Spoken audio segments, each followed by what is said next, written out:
Welcome to Bad Gear, the show about the world's most hated audio tools. Dave Smith, one of the undisputed synth gods, not only created numerous legendary electronic musical instruments, he also engaged in some of the most epic collaborations since PB&J. He was the brain behind the Midi All-Stars, he worked with Korg and of course Roger Linn. Today we are going to talk about the Toraiz AS-1. This 2017 analog synth is the result of a brief affair between the master himself and DJ gear manufacturer Pioneer. They basically took a monophonic voice from a very sought after synth, removed most of the UI elements synth heads love so much and put it in whatever box Pioneer had lying around. I think we're in for a treat. At the first glance nope, not quite, come on, closer, AS1 is ticking all the boxes. An obscure sequencer and ribbon keyboard, completely devoid of velocity or aftertouch, triggering a monophonic Prophet 6 engine based on two Midi oscillators, assisted by a sub-triangle and noise generator. These raw tones can be synced, randomly detuned and modulated in width. Basic controls of the nice low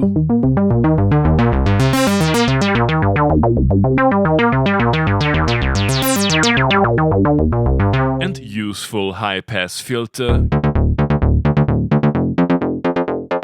can be found on the front panel, and there are a few knobs for the two envelopes and LFO.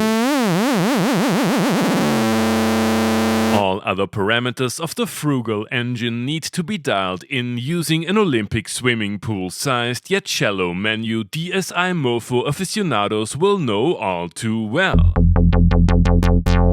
The encoders are much better though. Once you have overcome the initial disgust, this menu lets you assign basic modulations, aftertouch and the legible slider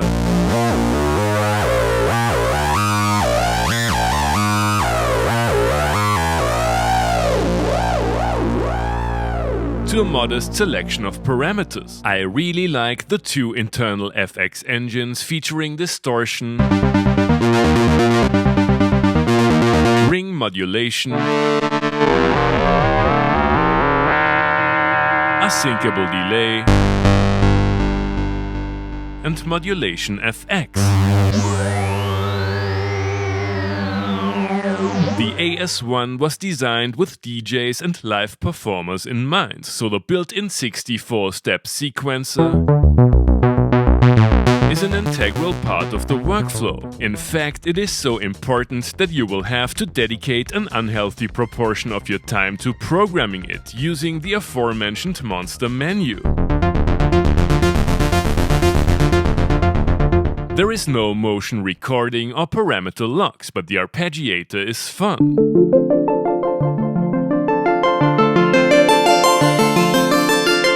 The restart sequencer functionality comes in handy. Depending on your Midi master clock, the AS1 is struggling to stay in time, especially when changing patterns mid-set. While hyper-expensive specialists like my ERM clocks worked most of the time, results were not always satisfying when using Drum Brute Impact or my trusty old Motu. Disappointing and about as ideal for live performances as the proximity of the program select encoder to the cutoff knob.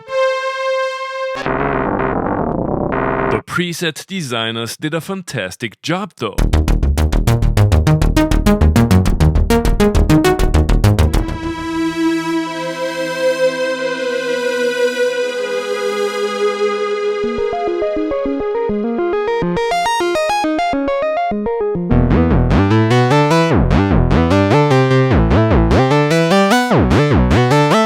quality is great, you can work around the minimalist UI using Midi CC and a software editor, and the synth is more expensive than 1/6 of a Prophet 6 desktop. Thanks to ASIFEH for saving the bad gear supply chain once again. A combination of a raw Prophet style synth and the convenience of DJ gear is something many people are longing for. Can the AS-1 deliver, or are there just too many limitations?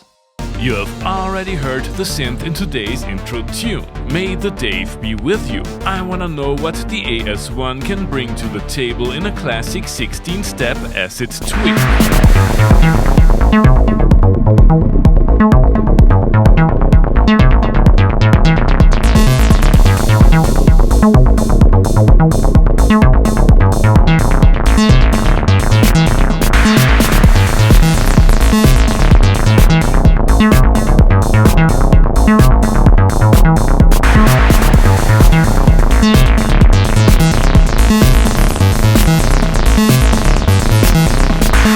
I would say the instrument's heritage is quite obvious. The unmistakable tone of the oscillators, effective filters and great effects thrown in for good measure. However, programming longer patterns is not exactly fun, and the aforementioned timing issues can be quite a buzzkill. Let's turn it down a notch and see if the AS-1 is capable of producing mellower tones too.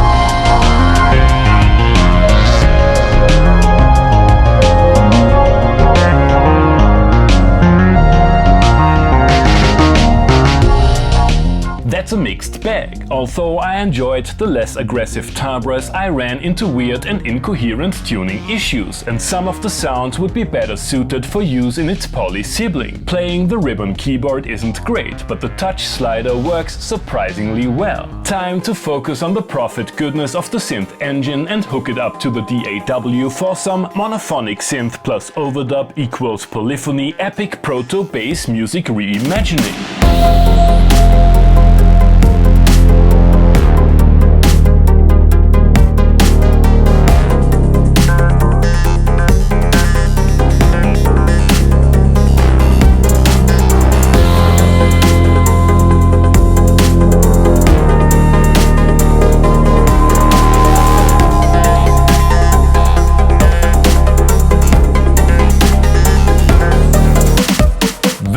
The AS-1 is a weird beast. It sounds like a grown-up synth, and although I prefer both the overall sound and UI to similar instruments like the original Mofo, it fails to deliver in terms of real playability in a live situation, which it was originally designed for. Sure, the preset patterns are great, and the wonky Midi clock will not be that much of an issue for DJs who use it as yet another deck in their setup, but the questionable choice of front panel parameters and tedious sequencer workflow might be a deal breaker for many synthesists. In spite of all the quirks and limitations, the AS-1 is a real instrument at its core. I think it takes a legend like Dave Smith to infuse the greatness of synth history even in a humble DJ tool. Thanks for watching and see you next time! Hey guys, I hope you enjoyed the episode. Feel free to like, subscribe, become a patron and leave a comment what other kind of gear you would like to see and hear on the show.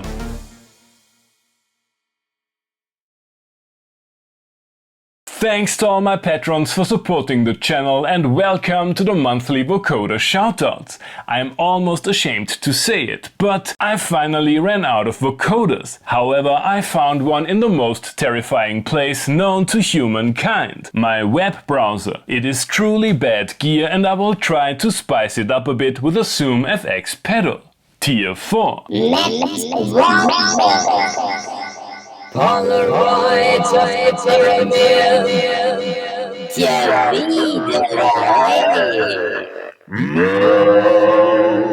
Chris Abelensky, Rock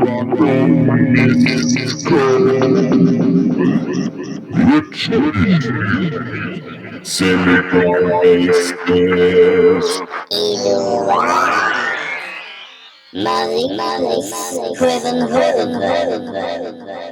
Tier 6.